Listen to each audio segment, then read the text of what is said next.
This episode is brought to you by State Farm. You know those friends who support your preference for podcasts over music on road trips? That's the energy State Farm brings to insurance. With over 19,000 local agents, they help you find the coverage that fits your needs, so you can spend less time worrying about insurance and more time enjoying the ride. Download the State Farm app or go online at statefarm.com. Like a good neighbor, State Farm is there.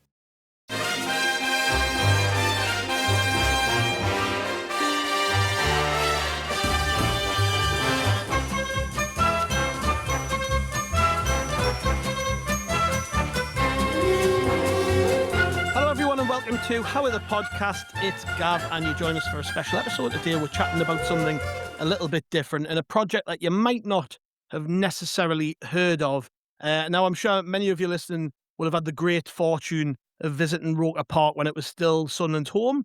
And for those of us who never got the chance, you may be aware that where the great ground used to stand, there is now a housing estate where Roker Park Centre Circle can still be found. It's at the centre of a mini roundabout, but you'd never know its significance if you ever wandered in for a look. So joining me today are two massive Sunderland fans who are aiming to do something about that. Today we're joined by Jed Mullen-Buick and Gav Blakey, the brains behind RokerPlaque.com. Hello, gents. Hello, mate. Hello, mate. Gav. Yeah, it's good to meet you both. I mean, this struck me when we were putting in the direction. I actually saw your social media first, and then one of the lads who I do the podcast with, Andrew, had said, "Oh, have you seen this thing about the Roker Plaque that's going on?" So obviously I do me digging, sent the link over, and that very, very flashy looking website that you've put together. It's very eye catching. But I'm keen to find out about the website itself. I mean, RokerPlaque.com kind of says it all. I've said in the intro there, you're aiming to do something about signifying that centre spot at Roker Park. That unless you knew it was the centre spot, you probably wouldn't know where it was. So I mean, what is this website, and what are your aims with the project? To be honest, mate, it was a bit of a mad one. I was just doom scrolling as you do on your phone, and I came across the video of some guy at the Man City main road, and he was showing the centre circle and stuff. And I was like, that I never even knew that existed. And I thought, what a nice touch that was. So I messaged Gav, and I was like, have you seen this? And Gav's got this Facebook page that he does, and that's the We're in Flight one that you might have seen the Yeah. website. And I was like, oh, you should, do like a post or something on it. Because where is it? And we're looking on Google, and you can kind of see that it's marked there and stuff. And then I was like, you should just get like a petition and, push it on your page and see how that goes. And we were just bouncing ideas back. And like, I'm a web developer. That's kind of what I do day to day, and I build websites. That makes sense. And I've looked at the petition change.org or whatever, and it seemed like a bit of a clout on for people to sign up and all that. And I was like, you know what, we could do something a lot better here. We could actually make a cool website. I'm always looking for like little side projects and ways to kind of just explore creativity and stuff like that. And it was like, well, let's just get a website knocked up, and we're bouncing some names about, and RokerPlaque.com. As soon as that hit in the head, I was just like, that's a genius to me. And like, it plays on park. So I looked at RokerPark.com, and obviously it's not available, but RokerPlaque.com, and then that was it. It was like, we've got to make it now, because that's that domain just says it all, and it ties into the name and all that stuff. So it was just literally off that conversation, and I built the website, and It was done within less than a day. Wasn't it? Yeah. Built the website in less than a day, and that was it. Like, obviously we signed, and then from family, friends, we've got shared it around to them. And the next thing we knew, it was like, you're flying, really. You have 200 signatures, 300. It was just climbing. We're just thinking, oh, this is actually picking up some momentum here. Yeah. And Yeah. like from there, really. I mean, 5th of May, I think it was when we started it. Yeah. So a couple of weeks ago, and let's keep rolling on. Yeah, That's brilliant. Sorry, go on. It's brilliant that so many people have backed it already. And as I was saying to you both before we came on air, like, the amount of signatures that are there, it shows us a real appetite for this. Yeah. But and there'll be a lot of people listening to this weren't aware of the project and what you were up to. But I think Roker Park itself. I mean, I'm in my mid-30s, so I can just remember Roker Park. I didn't get like a proper run at it. But obviously, I spend a lot of time talking to people who love the place. My dad loved the place. It was obviously such a special place to so many people, wasn't it? Yeah. And I'm presuming you've both done this as well, but I've drove into that housing estate a few times, and every time I go in, not to knock the people who were behind the development or whatever, but I go in there and I am disappointed that it's not marked more like what it is.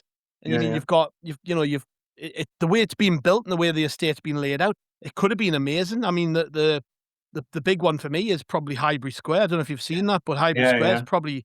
I mean, that was an unbelievable development. But and I urge people who are listening, if you haven't heard of Highbury Square, to look into it. But they effectively turned Highbury into Highbury Square looks like Highbury, but it's a housing they estate. kept the standard. It looks amazing, and it does disappoint us a little bit that when you see things like the street names, Association Road, Promotion Close, Midfield Drive, Goalmouth Close, yada yada yada.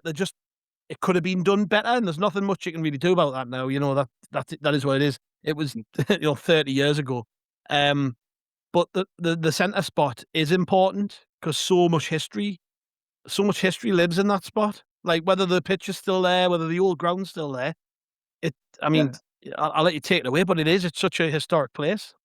I think the fact that they dug up the centre spot and took that away from Roker Park just shows how what a key part of Roker Park that was, and for it just to be marked by that mini roundabout it's kind of nuts. And as you say, like Highbury done it, but I think just because of the whirlwind, it's kind of gone on, and thinking about it more, it's it is a shame that it was 30 years ago almost, but I think Sunderland's in that place now as a city as well, where the redevelopment of certain areas of the city, like it feels like everything's getting the attention, and then all the nostalgic stuff like that the club's doing to pay homage to Roker Park and that era and stuff. It just seems like everything's moving in the right direction, that it is the right time, and weirdly, just coincidentally, it's like it's fallen right on that 30th year next year for Roker Park, and what an amazing way it would be to mark it.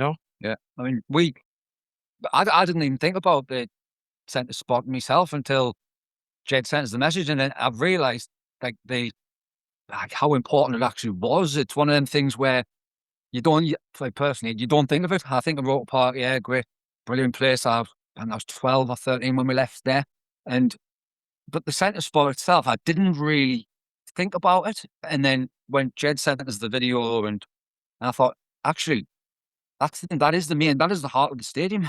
Like everything, no matter what happens in a football ground, every football ground in the world starts there. Yeah. Like it starts in the centre circle, and it just made total sense. And it just, like I say, it just clicked. And I thought, we really should try and get something moving. I mean, I don't even think it was like us who wanted to like do something. It was just the case of bringing this to the attention and see if anybody else felt the same. Yeah. It's something we got no like contacts or anything like that. Do you know what I mean? We just thought, bring it to the attention of people and see what's what. And move from there. That's where like the Echo got in touch. 3 or 4 days in, it was like, wow, what's going on? And then when we went down, and I'd been down a couple of months ago. We'd been visiting the Roker Records shop, the new one. Yeah. And me and my wife were just wandering around and trying to, I was getting my phone out almost and kind of going, that's where this bit was. And because you have to kind of do that, because I think just from the layout, not being there that often, and I think there's no real plaque to kind of mark it. And when we went down to chat to the guy from the Echo, Gav was standing there, and it's like, I think if you stand on that spot, and we kind of summarized it a bit, but if you stand there, you can go right, full well there, and you can like picture it. Whereas I think if you're walking on the outside, you can kind of think where you are, but once you're standing where that centre spot is, it's like, you can feel like where you were stood, and I think, it's just been a pretty mad one, like Gav was saying, in terms of where it's gone, like from an article in the Echo to, Leo Pearlman picked it up, which was like, Gav noticed his signature on the website, and we're like, no way, like must be a coincidence. And then Gav's on the Ready to Go forum, and I posted on there and stuff, and then someone posted that he'd done this LinkedIn post around the 29th anniversary, and like linked to it, and I've been chatting to him about it, and he basically was just, you know, full backing of it. He's got all the confidence that he wants it to happen. And I think just that was like, what's going on? You know, like we had a little conversation on WhatsApp, and to be honest, I'd expected we'd do the website and we'd get a few signatures and people to kind of get behind, and then it might just die off a little bit. But it just seems to keep going. And as I say, as soon as Leo Perlman kind of was messaging and stuff, and you know, we've got a conversation actually with the club next week, which they kind of reached out to us, and I thought that was amazing. That while the signatures are only, you know, it is a small amount compared to, you know, the fan base, but I think it's the speed at which it's going, and the club reached out and stuff, and I don't know if that's tied with Leo Perlman or whatever, but that kind of happened, and then, you know, it shows there's an appetite, doesn't it? It shows there's an appetite when you see that there's thousands of people are backing this project.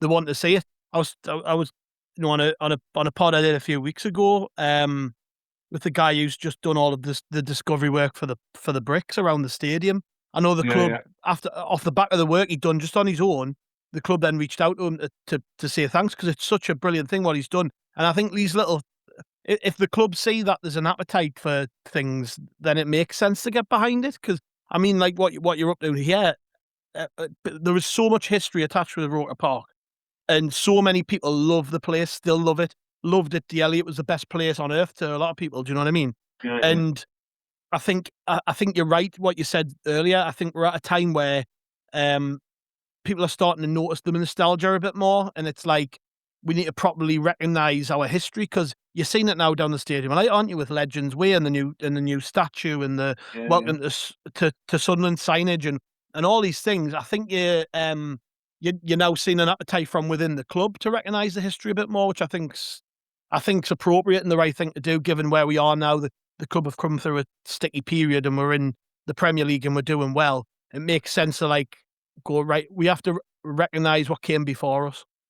Yeah, I think it's the age range of where people are as well. You know, like us in our 30s, 40s, you kind of grew up around that, and I think, you know, you're always looking when you get this age about like nostalgia, and you like, I think people look back and like you don't get kits like you used to, and all this stuff. But I think not just Sunderland, you know, loads of clubs are doing it, but I think it's just been amazing to see like all the developments, like I say, the work at the Sunderland sign, like you said, and like the kits and Hummel, and I think all of that really taps into that, like our age range and the nostalgic-ness of it and stuff, you know. Yeah. There's a lot of me personally, Jed says our age, people remember it. My mum and dad actually met at Roker Park, met in the full end. That's brilliant. When they met, so there's obviously another story there. But for people our age, we've seen a little bit of it, just a small part. Whereas people like my mum and dad and me nana, like they love it. They still talk about it now. I mean, my nana's 84, and she's in real bad health. She had a massive stroke last year. She got dementia, but like she can still remember going to Roker Park. So when you have a chat with her and talk to her about football, and she still remembers like perfectly Roker Park and who she's seen there, and there's just it just shows how like it shows how much it meant to people, and how much like it still does. I said again, going back again, and repeat myself. People our age, we saw a little bit of it. The older people did, but I think the younger people as well, not so much. They don't know so much about it, obviously, because they're younger. They didn't. The place was demolished when they were born, but we should. I think we should like show more of Roker Park and tell people more what went on there. I mean, we won league titles there, obviously a long time ago. We cup matches in front of, long before my time in '73, but in front of 60,000 World Cup games. World Cup, yeah. I mean, there's so much history attached to that ground, and have you seen that in the feedback that you've had from people who've signed the petition and stuff? Like, is it been like a real appetite from people to maybe recognise Roker Park a bit more? Because like I say, if you go down to the site, there's not much to show what it is. I know there is a plaque just outside of the estate, to say like this is where Roker Park used to be and all that. But it's not like to me because of how much of our local history is attached to it. Yeah. It almost makes sense to say, well, yeah, there should be more of our history in this part of the city. Like, have you noticed that in the feedback from people where they're like really behind what you're trying to do? Yeah, massively. I mean, I think just touching your point as well, I think the plaques role was great, right? But I think you can go there and you try to tell someone that is younger who used to go there, whatever. I think if you can put them, like, say, this was the centre spot of the pitch, you can almost envision it. And I think that's the kind of the key part of it and why I think it's so important than just like a plaque on the side of a house or whatever. But, Gav's got, like I say, his page that he does and posts a lot of Sunderland content. And that was kind of one of the like catapults for the site to kind of take off in the first instance. But I mean, Gav will tell you more, but things that I've seen, things that I've seen, it's like, it's nothing but positive. People are sharing memories and, memories of players, the first game they went to, like, it's just all being so positive. And we haven't had, this is, I still find this quite hard to believe myself, but we haven't had, obviously on social media, you know yourself, somebody will come in, it's rubbish, or you'll get people, you know yourself, you get grief. But there's not one bad word being said about it. Everyone has been positive. I've even had messages off people, I don't know these people, but saying, I never thought I'd be on this page. I'm a Newcastle fan, and I've followed Newcastle for however long. But I recognise that Roker Park was a place and it needs to be remembered, marked and remembered correctly. And Newcastle fans have signed it, and like it's when I read that and when you hear that, you think this is like it's big. And I don't really like the same, but it is bigger than football, I suppose, because it's bringing everyone together. Well, you mentioned it yourself, your mum and dad met there. How many people have got stories like that where they met people who came into their lives because of Roker Park, because they had a shared interest in something and they became great friends, or they ended up getting married or whatever. Do you know what I mean? Like this. There is. You mentioned it there, but it isn't just about football. It is part of our local identity, and I know the stadium light's brilliant, and I love the place, and I think they've done a great job, particularly in the last couple of years, of sprucing it up and making it feel more like home and pointing back to our history. And I think David Bruce had a lot to do with that when he was at the club. Yes. But now you think about it more, and you think, well, other than the blue plaques which are dotted all over the city for the various grounds we played at, there isn't much really to signify the spot, and that's why that I think this in theory is a brilliant idea. But I mean, beyond the petition, like, have you got much of a plan for what you want to do with this, take it forward? Like, is there been any feedback from people who want to get involved that might be able to help do something? Is there any sort of fundraising that you could do? Like, what's your sort of plans beyond the petition? To be honest, it's been that much of a whirlwind. Like, I hadn't even thought about how does it happen? Like, I hadn't even thought about, do we go to the council? Do you go to the club? What do you do? Made a website, put it up. But as I kind of said earlier, Leo Perlman got straight involved. He was one of the first people to sign it. It was only, I think, 700 signatures or something. So, and then I've been chatting to him about it, and I know that he'd said like that he'd put it in front of the club, and I've been speaking to the marketing team at Sunderland. I've got a meeting with them next week when we're in Europe, and got a meeting with them. Hopefully it's going to happen. We've got to think positive. That's what you got to think with all that. Just manifest what's going to happen. Manifest Sunderland in Europe and the plaque being a thing. Yes, exactly. Yes, right. Yeah, like, we've got a meeting with the club, which, as I say, we didn't have any clue to whether people would get behind it, how you make it happen, or anything like that.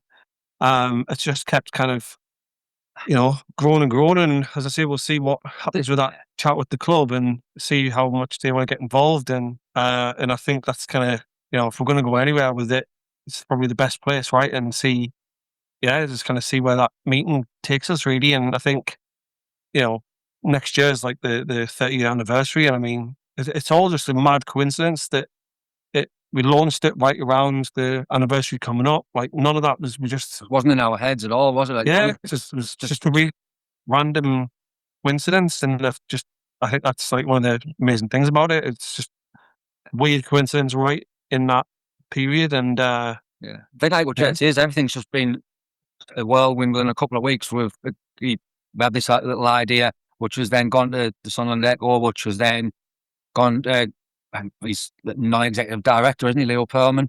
And we had the club that then got in touch yourselves, and we're a bit. Did I say Peter Reid signed it as well? Is that right?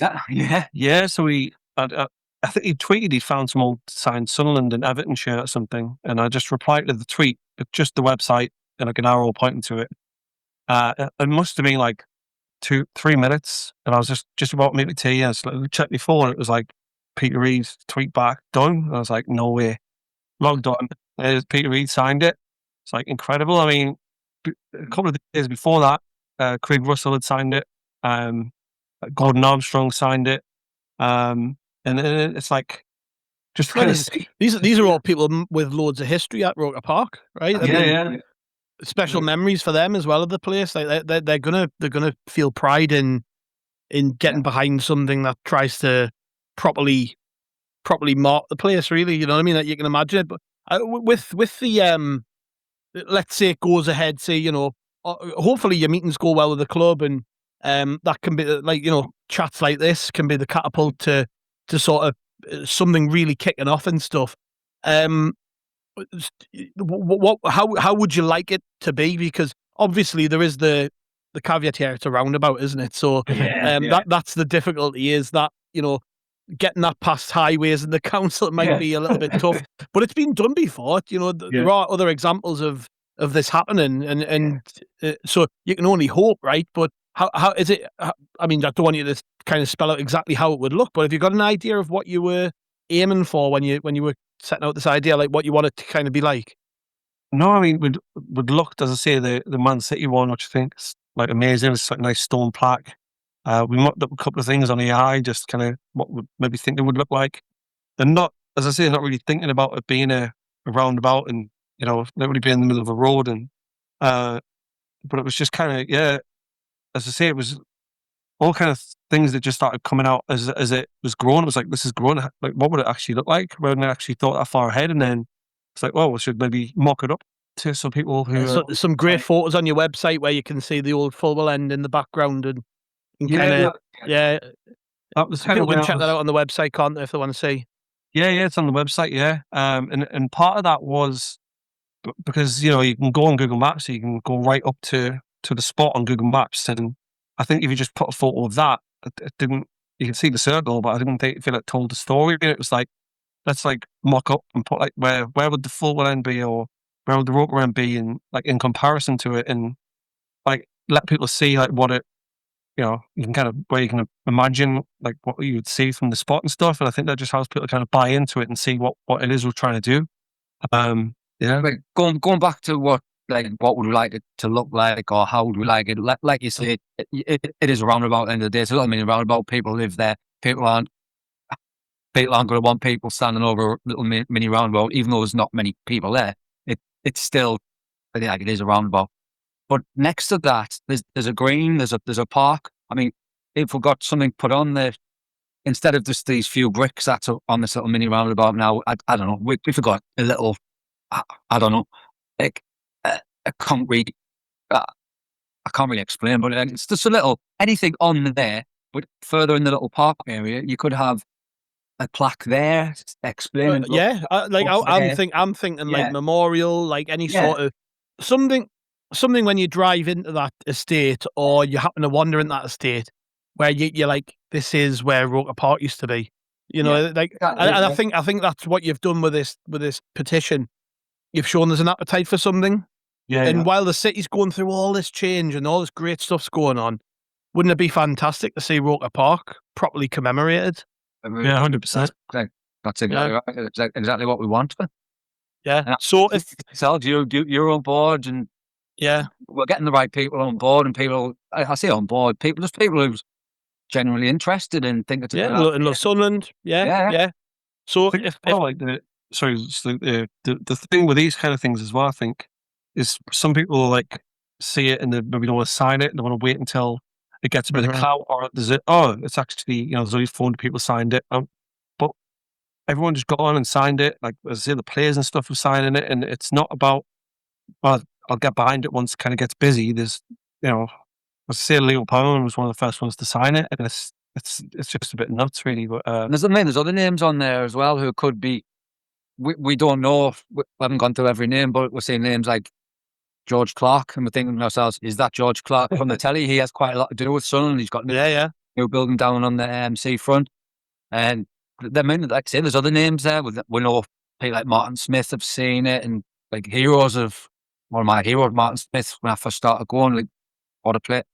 And these people are behind it, and it's just a bit mad.